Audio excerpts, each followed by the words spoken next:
How many times will they tell you before you know that Nigeria is not? Please subscribe.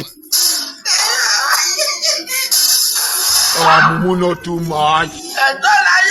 Will you keep quiet? What type of playing is this?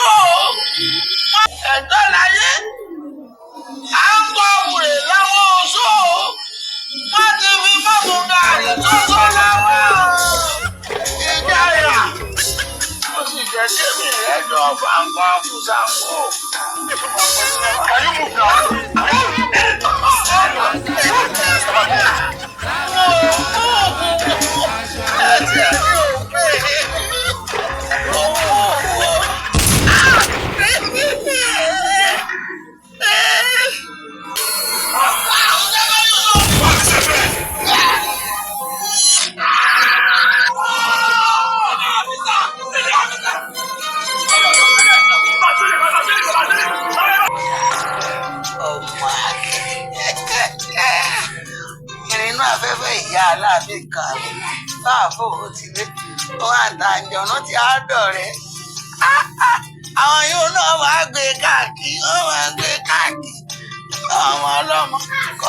Will you keep quiet?